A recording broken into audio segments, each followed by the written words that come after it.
बोले श्री सत्यनारायण भगवान की जय। बोले लक्ष्मी नारायण भगवान की जय।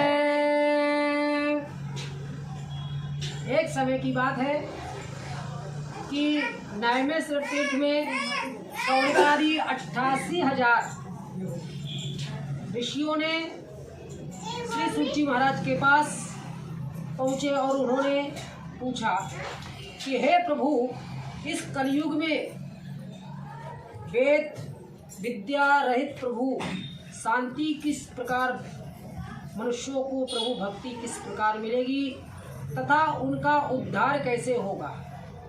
इसलिए हे श्रेष्ठ, ऐसा कोई व्रत अथवा तथा पुण्य पूजन बताइए जिससे थोड़े समय में पुण्य शांति की प्राप्ति होवे तथा हमें मनवांछित फल मिले। ऐसी कथा सुनने की हमारी बड़ी प्रबल इच्छा हो रही है। सर्व सहस्त्र ज्ञाता श्री सूची महाराज ने बोले कि हे वैष्णव, आप सबने प्राणिक हित की बात पूछी है। अब मैं उस श्रेष्ठ व्रत को आप लोगों से कहूँगा जिस व्रत को नारद जी ने एक बार भगवान लक्ष्मी नारायण भगवान से पूछा था और उन्होंने योगी राज नारद जी दूसरों की हित की इच्छा से अनेक लोगों में भ्रमण करते हुए मृत्युलोक में आए और उन्होंने देखा कि बहुत से मानव अपने अपने कर्मों के द्वारा अनेक प्रकार से पीड़ित देखकर सोचा कि किस यत्न के करने से इनके दुखों का नाश हो सकेगा, इनके मन को शांति मिलेगी। नारद ऐसे मन में सोचकर भगवान विष्णु के पास गए और वहाँ पर उन्होंने देखा कि भगवान श्वेत वस्त्र धारण की हुई है, जिनके 4 भुजाओं हैं, जिनके हाथों में शंख है, चक्र है, गदा है और पद्म है तथा वैजंती माला पहने हुए थे, तुलसी की माला धारण किए हुए थे। अब भगवान की स्तुति करने लगे। हे भगवान, आप तो अत्यंत सुंदर और शक्ति से संपन्न है। मन तथा वाणी आपको नहीं पा सकती। आपका आदि भी नहीं है और मध्य भी नहीं है और अंत भी नहीं। निर्गुण सृष्टि के कारण वह भूत या भक्तों के और मानव को दुखों को नष्ट करने वाले हो। आपको मेरा बारंबार नमस्कार है। नारद जी से इस प्रकार स्तुति सुनकर भगवान विष्णु बोले कि हे मुनि श्रेष्ठ, आपके मन में क्या है? आप यहाँ किस काम के लिए आए हुए हो? निसंकोच कहिए नारद जी। तब नारद मुनि बोले, प्रभु, मैं एक समय मृत्युलोक में गया था और वहाँ के जितने भी मानव हैं अपने अपने कर्मों के द्वारा अपने अपने योनि में पैदा हुए हैं और अपने अपने कर्मों के द्वारा विविध हो रहे हैं और दुखी से दुखी हो रहे हैं। हे नाथ, मुझ पर दया रखते हो तो बतला दीजिए कि उन मनुष्यों के सब दुख दारिद्र कैसे दूर होंगे। श्री भगवान बोले कि हे नारद, आज तक तुमने ऐसा कोई मुझसे उपाय पूछा नहीं। आज मनुष्यों की भलाई के लिए तुमने बहुत अच्छी बात और अच्छा प्रश्न किया है। मैं तुम्हें बहुत पुण्य देने वाला तथा स्वर्ग तथा मनुष्य दोनों लोकों में दुर्लभ एक उत्तम व्रत है। आज मैं प्रेम वशों को तुमसे कहता हूँ, सत्यनारायण का भगवान यह व्रत अच्छी तरह विधान पूर्वक करके मनुष्य तुरंत यह सुख होकर मरने पर मोक्ष को प्राप्त होता है। और श्री भगवान के वचन सुनकर नारद मुनि बोले, उस व्रत का फल क्या है, क्या विधान है, किसने इस व्रत को किया था और किस दिन इस व्रत को करना चाहिए? भगवान बोले कि दुख और दारिद्र को दूर करने वाला शोक को दूर करने वाला और धन धान्य को बढ़ाने वाला और सौभाग्य व संतान देने वाला यह व्रत सब स्थानों में विजय करने वाला है।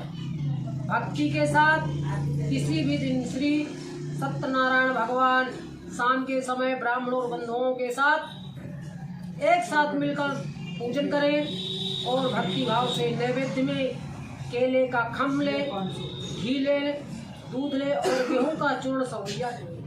गेहूं के अभाव में साठी का चूर्ण ले, शक्कर ले तथा सब भक्षण योग्य पदार्थ जमा करके भगवान को अर्पण कर देवे और अपने बंधु बांधवों सहित ब्राह्मणों को भोजन करावे। पश्चात स्वयं भोजन करे। नित्य गीत आदि का आचरण करके श्री सत्यनारायण को स्मरण करते हुए समय व्यतीत करे। इस तरह व्रत करने पर मनुष्यों की इच्छा पूरी होती है और विशेषकर कलि काल में भूमि पर यही मोक्ष का सरल उपाय है। इति रेवा खंडे बोलो श्री सत्यनारायण भगवान की जय। श्री कृष्ण गोविंद हरे मुरारी हे नाथ नारायण वासुदेव। श्री कृष्ण गोविंद हरे मुरारी हे नाथ नारायण वासुदेव। हे नाथ नारायण वासुदेव। हे नाथ नारायण वासुदेव। श्री कृष्ण गोविंद हरे मुरारी हे नाथ नारायण वासुदेव। इति रेवा खंडे श्री सत्यनारायण प्रथायां प्रथमोध्याय अर्पणमस्तु। गोपाल कृष्ण भगवान की जय। द्वितीय अध्याय प्रारंभ। सूत उवाच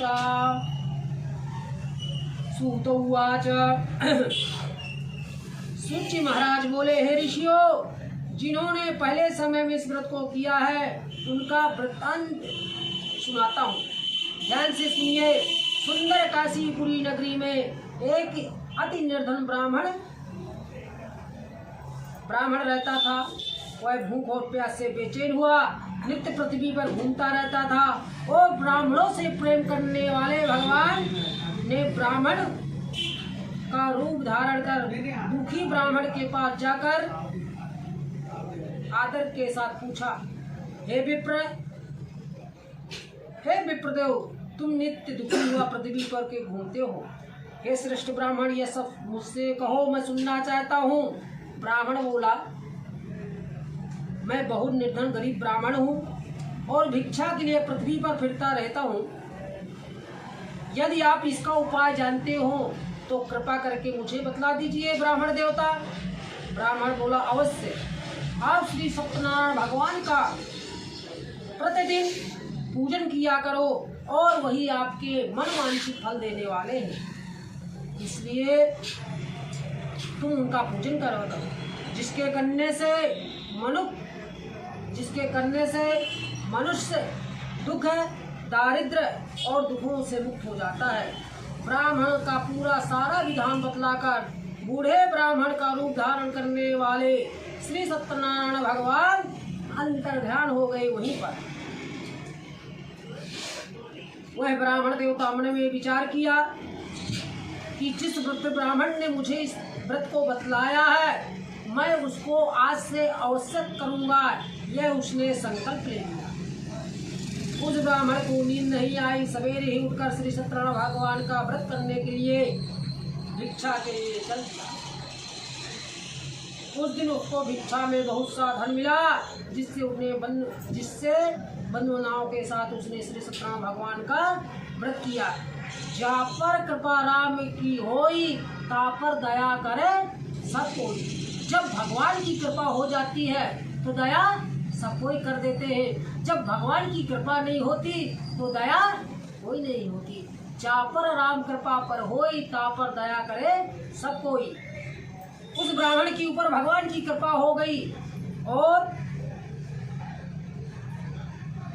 उस दिन उसको भिक्षा में बहुत सा धन मिला, जिसके करने से ब्राह्मण सब दुखों से छूटकर अनेक प्रकार की संपत्ति। नारद जी ने सत्यनारायण का कहा हुआ यह व्रत मैंने तुमसे कहा, विप्रो क्या कहूँ।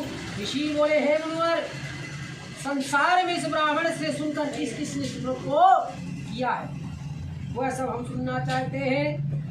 इसके लिए हमारे मन में श्रद्धा है। सूत जी महाराज बोले, हे मुनियों, जिसने इस व्रत को किया है वह सब सुनो। एक समय वही ब्राह्मण धन और ईश्वर के अनुसार बंधु बांधवों के साथ व्रत करने को तैयार हुआ। उसी समय एक लकड़ी बेचने वाला बूढ़ा आदमी आया और बाहर लकड़ियों को रखकर ब्राह्मण के मकान में गया। प्यास से दुखी लकड़हारा उनको व्रत करते देखकर ब्राह्मण को नमस्कार करके पूछने लगा कि यह आप क्या कर रहे हैं और इसके करने से क्या फल मिलता है, कृपया करके मुझे बतलाइए। ब्राह्मण ने कहा कि प्रभु, सब मनोकामनाओं को पूर्ण करने वाला श्री सत्यनारायण भगवान का व्रत है। इनकी कृपा से मेरे यहाँ धन धान आदि की वृद्धि हुई है। ब्राह्मण से व्रत के बारे में जानकर लकड़हारा बहुत प्रसन्न हुआ और चरणामृत का प्रसाद खाने के बाद अपने घर को आया। लकड़हारे ने मन में इस प्रकार संकल्प ले लिया कि आज ग्राम में लकड़ी बेचने से जो धन मुझे मिलेगा उसी से मैं श्री सत्यनारायण भगवान का उत्तम पूजन व्रत करूंगा। यह मन में विचार कर बूढ़ा लकड़हारा लकड़ी अपने सिर पर रखकर जिस नगर में धनवान लोग रहते थे ऐसे सुंदर नगर में गया। उस दिन से बूढ़े उन लकड़ियों का दाम पहले से 54 मिला। तब वह बूढ़ा लकड़हारा दाम लेकर और अति प्रसन्न होकर पक्के केले की फली, शक्कर, घी, दूध, दही, गेहूं, चूर्ण इत्यादि श्री सत्यनारायण भगवान की कुल सामग्री लेकर अपने घर आया। फिर अपने भाइयों को बुलाकर और परिवारजनों को बुलाकर विधि के साथ भगवान का पूजन किया, व्रत किया। और उस व्रत के प्रभाव से बूढ़ा लकड़हारा धन धान्य आदि से और संसार के समस्त सुख होकर अंतरे में वैकुंठ धाम चला गया। इति रेवाखंडे प्रकृतायाम हरे राम राम हरे हरे, हरे कृष्ण कृष्ण कृष्ण हरे हरे, हरे राम राम राम हरे हरे, हरे कृष्ण कृष्ण कृष्ण हरे हरे। गोपाल कृष्ण भगवान की जय, बोले श्री सत्यनारायण भगवान की जय। अध्यायार्पणमस्तु। सूत जी महाराज बोले, हे श्रेष्ठ मुनियों, अब आपको आगे की कथा सुनाता हूँ। जिन्होंने पहले समय में एक उल्का मुख नामक एक बुद्धिमान राजा था। वह राजा सत्यवादी था और जितेंद्र प्रतिदिन देवस्थानों में जाता था और गरीबों को बहुत धन देकर उनके कष्ट दूर किया करता था। उनकी पत्नी सुशील, पत्नी व्रता और सौंदर्य धार करने वाली और सती साध्वी। एक दिन की बात है कि उल्कामुख नामक राजा पत्नी के साथ भद्रशिला नदी के तट पर दोनों ने श्री सत्यनारायण भगवान का व्रत पूजन किया। और उस समय वहाँ एक साधु वैश्य आया। उसके पास व्यापार के लिए बहुत सा धन था। उस नाव को किनारे रोककर राजा के पास गया और राजा को व्रत करते देखकर बड़ी नम्रता से पूछा राजा से कि राजन, यह आप किसका पूजन कर रहे हैं? मेरी सुनने की इच्छा है, सो आप मुझे यह विस्तार पूर्वक से बतला दीजिए। साधु ने हाथ जोड़कर कहा कि मैं अपने बंधु बांधवों के साथ, परिवारजनों के साथ पुत्र आदि प्राप्ति के लिए यह एक महाशक्ति समान श्री सत्यनारायण भगवान का पूजन कर रहा हूँ। राजा के वचन सुनकर साधु आदर के साथ बोला, हे राजन, मुझसे सब इसका विधान कहो। मैं शासन चलाने वाला व्यक्ति हूँ, मैं पूजन पाठ नहीं जानता हूँ। मैं आपके कथानुसार इस व्रत को जरूर करूँगा। मेरे यहाँ कोई संतान ही नहीं है और इससे निश्चय हूँ। राजा के सब विधान सुनकर और व्यापार से निवृत्त होकर आनंद के साथ घर गया। साधु ने अपनी स्त्री को संतान देने वाले उस व्रत का समाचार सुनाया और कहा कि जब हमारे यहाँ संतान होगी तब मैं इस व्रत को जरूर करूँगा। साधु ने ऐसे वचन अपनी स्त्री लीलावती से कहे। एक दिन उसकी पत्नी लीलावती गर्भवती हो गई और 10वें महीने में एक सुंदर कन्या को उन्होंने जन्म दिया। जैसे शुक्ल पक्ष का चंद्रमा बढ़ता है वैसे उसी का नाम कलावती रखा गया। जैसे चंद्रमा कला कला बढ़ने से उसका नाम कलावती रखा गया। कन्या का नाम कलावती रखा गया। एक दिन लीलावती ने अपने मीठे वाणी शब्दों से अपने पति को याद दिलाया कि आपने पूर्व में संकल्प किया था कि मैं भगवान का पूजन करूंगा, व्रत करूंगा, आप आज उसे पूरा कर लीजिए। साधु बोला, हे प्रिय, अभी मुझे जन्मदिन में बहुत रुपए पैसे खर्च हो गए, धन खर्च हो गया है। अब मैं विवाह पर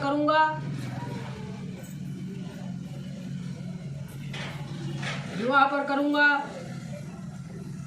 वह इस प्रकार पत्नी को अपने आश्वासन देकर वो नगर को चला गया और कलावती पितृगृह में वृद्धि को प्राप्त हो गई। जब साधु व्यापार के लिए बाहर से आ रहा था तब सखियों के साथ अपनी पुत्री को खेलते हुए देखा तो तुरंत ही दूत को बुलाकर कहा कि पुत्री के वास्ते कोई सुयोग्य वर देख कर लाओ। और साधु की आज्ञा पाकर दूत कंचन नगर पहुंचा और वहां पर बड़ी खोज और देखभाल करके एक लड़की के लिए सुयोग्य वणिक पुत्र को ले आए। उस संयोग्य लड़के को देखकर साधु ने अपने बंधुनाओं सहित प्रसन्नचित पुत्री का विवाह उसके साथ कर दिया। किंतु दुर्भाग्य से विवाह के समय श्री सत्यनारायण भगवान का पूजन करना भूल गया। तब श्री भगवान क्रोधित हो गए और उन्हें कहा कि जाओ, मैं तुम्हें आज से दारुण दुख श्राप दे रहा हूं। अपने कार्य में कुशल बनिया अपने दामाद को लेकर समीप के पास समुद्र के समीप स्थिर रत्नपुर नगर में गया और वहां दोनों ससुर जमाई राजा चंद्रकेतु उस नगर में व्यापार करने लगा। एक रोज भगवान सत्यनारायण ने की माया से प्रेरित होकर चोर राजा का धन चुराकर भाग रहे थे और पीछे से राजा के दूत लगे हुए थे। दूतों को देखकर चोर ने घबराकर भगती हुई राजा के धन को वहीं चुपचाप रख दिया जहां दोनों ससुर जमाई ठहरे हुए थे। जब दूतों ने साधु वैश्य के पास राजा के धन को रखा देखा तो दोनों को बांध कर ले गए और मन प्रसन्नता से दौड़ती हुई राजा के समीप जाकर बोले, महाराज, यही दो चोर हैं जिन्हें हम पकड़कर लाए, देख के क्या दीजिए। तब राजा की यज्ञ से उनको कठिन कारावास में डाल दिया गया। उनकी एक बात भी राजा ने नहीं सुनी और उनका सारा धन छीन लिया। सत्यनारायण भगवान के श्राप के द्वारा उनकी पत्नियां घर पर बहुत दुखी हुई और घर पे जो वस्त्र अलंकार द्रव्य कुछ भी रखा था वह चोर चुरा कर ले गए। शारीरिक मानसिक सभी प्रकार से पीड़ित हुई, भूख प्यास से अति दुखित हो गई और अन्न के चिंता में कलावती एक ब्राह्मण के घर गई भिक्षा के लिए। वहाँ उसने श्री सत्यनारायण भगवान का व्रत होते हुए देखा, फिर कथा सुनी और प्रसाद ग्रहण कर रात को घर आई। माता ने कलावती से कहा, हे पुत्री, अब तू कहाँ रही हुआ, तेरे मन में क्या है? कलावती बोली, हे माँ, मैं ब्राह्मण के घर भिक्षा के लिए गई थी। वहाँ पर श्री सत्यनारायण भगवान का पूजन हो रहा था, व्रत हो रहा था, तो मैं वहाँ बैठकर कथा सुनने लगी, पूजन देखने लगी तो लीलावती को याद आ गई कि मेरे पति ने संकल्प किया था कि मेरे यहाँ कोई संतान की प्राप्ति होगी तो मैं इस व्रत को पूजन को जरूर करूँगा।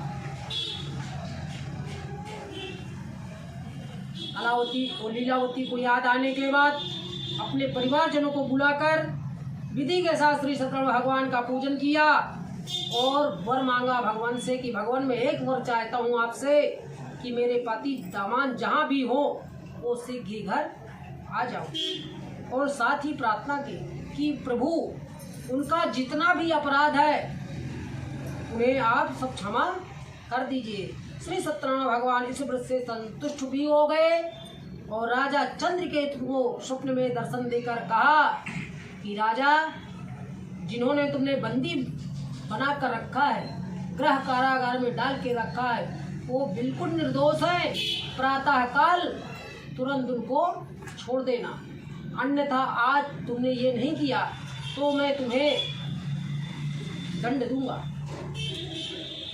राजा से ऐसे वचन कर भगवान सत्यनारायण भगवान प्रभु अंतर ध्यान हो गए।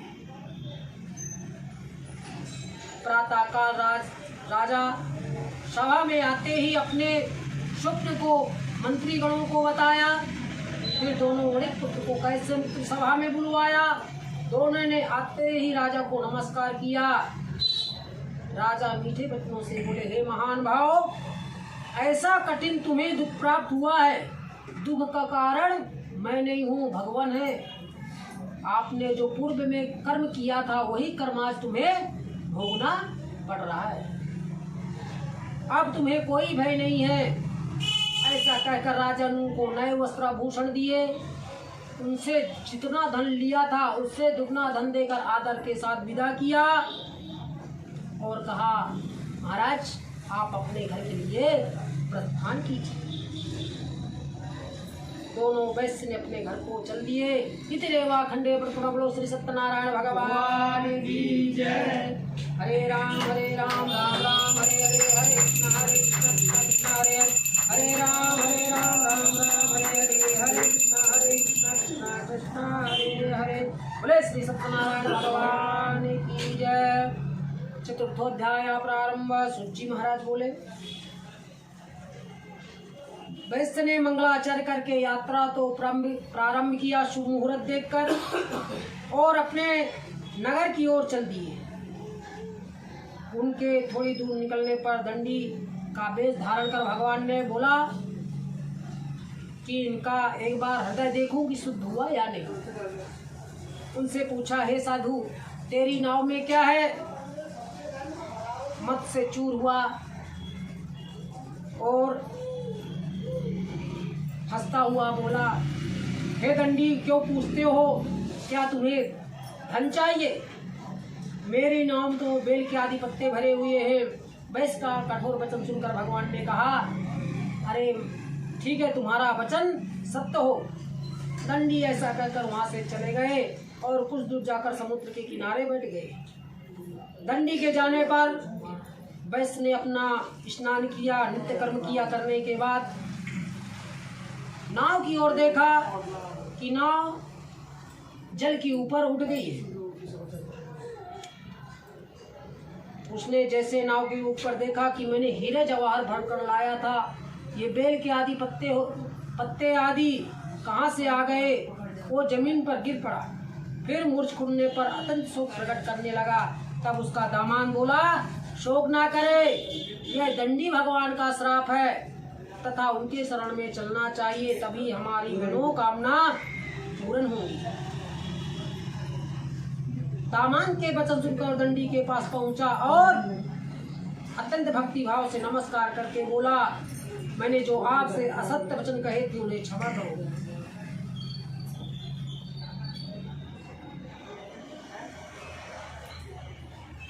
ऐसा कहकर महान सुख रोने लगा। तब दंडी भगवान ने कहा, हे बड़े पुत्र, मेरी यज्ञ से बारंबार तुझे दुख प्राप्त हुआ है।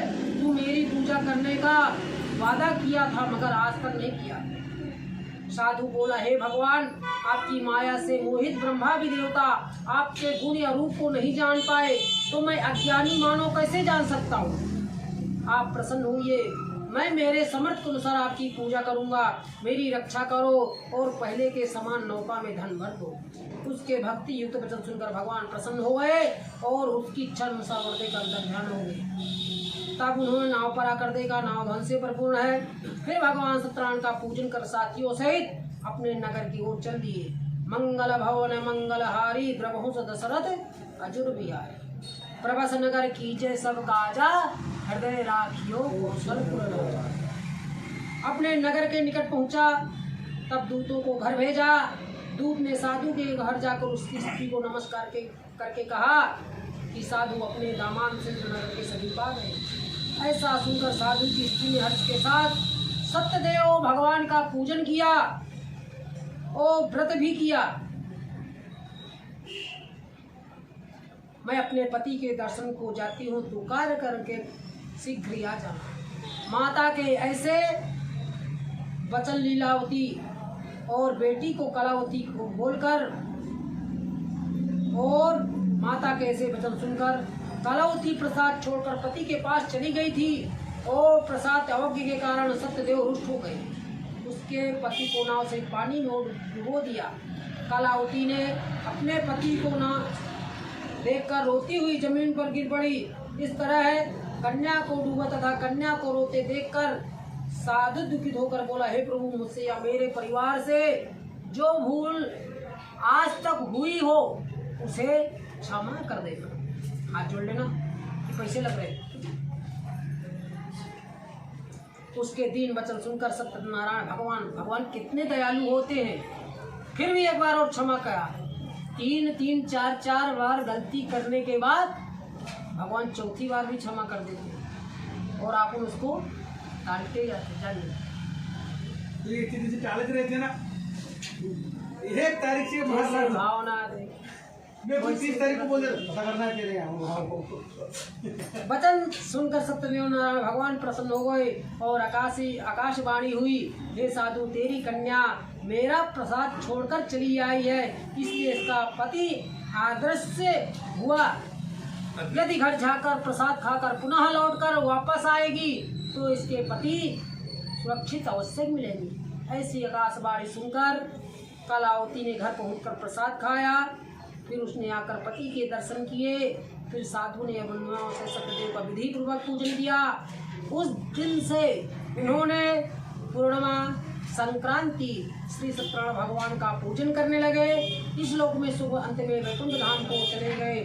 श्री कृष्ण गोविंद हरे मुरारी, हे नाथ नारायण वासुदेव। श्री कृष्ण गोविंद हरे मुरारी, हे नाथ नारायण वासुदेव। गोपाल कृष्ण भगवान की जय। पंचमो अध्याय प्रारंभ। सूर्य महाराज बोले, हे ऋषियों, और भी कथा कहता हूँ, सुनो। प्रजा पालन करने वाले एक तुंगध्वज नामक एक राजा था। उसने भगवान का प्रसाद त्याग कर बहुत दुख पाया। एक समय वन में जाकर अन्य पशुओं को मारकर और बड़े वृक्ष के नीचे बैठ गया और उसने ग्वालों को वहाँ भक्ति भाव से पूजन करते हुए देखा। पर राजा अभिमानी था। राजा सोचा, मैं तो राजा हूँ, मैं इनके पास कैसे जाऊँ? और राजा ने भी नमस्कार भी नहीं किया और भगवान का प्रसाद भी नहीं लिया। वह प्रसाद त्याग कर अपनी सुंदर नगर को चला गया। वहाँ उसने सब कुछ नष्ट पाया तो यह जान गया कैसे हो गया। तो वह विश्वास कर ग्वालों की समीप आया और भगवान का विधि पूर्वक पूजन किया और प्रसाद खाया। फिर सत्यदेव भगवान उस पर कृपा किया। उसके 100 पुत्र पुनः जीवित हो गए और दीर्घ काल तक सुख भोग कर मरने पर स्वर्गलोक को गया। जो मनुष्य इस परम दुर्लभ व्रत को करेगा, भगवान की कृपा से उसे धन की प्राप्ति होगी। निर्धन धनी बंधन से बंधन मुक्त हो जाता है और संतानहीनों की संतान की प्राप्ति होती है। मनोरथ होकर अंत में वैकुंठ धाम को चला जाता है। जिन्होंने पहले इस व्रत को किया है उनके दूसरी जन्म की भी कथा कहता हूँ। वृद्ध सदानंद ब्राह्मण ने सुदामा का जन्म लेकर मोक्ष पाया और वैकुंठ को प्राप्त हुए। साधु नाम के वैश्य ने मोर ध्वज बनकर अपने पुत्र को आरे से चीर कर मोक्ष प्राप्त किया और महाराज तुंगध्वज ने स्वयंभू होकर भगवान में भक्ति युक्त कर मोक्ष प्राप्त किया। बोलो श्री सत्यनारायण भगवान की जय। श्री कृष्ण गोविंद हरे मुरारी, हे नाथ नारायण वासुदेव। श्री कृष्ण गोविंद हरे मुरारी, हे नाथ नारायण वासुदेवा। बोले गोपाल कृष्ण भगवान की जय, बोले सत्यनारायण भगवान की जय, बोलो गायत्री मैया की जय, बोले गुरुदेव भगवान की जय। चलो मोदिया में तेल नहीं डाला क्या?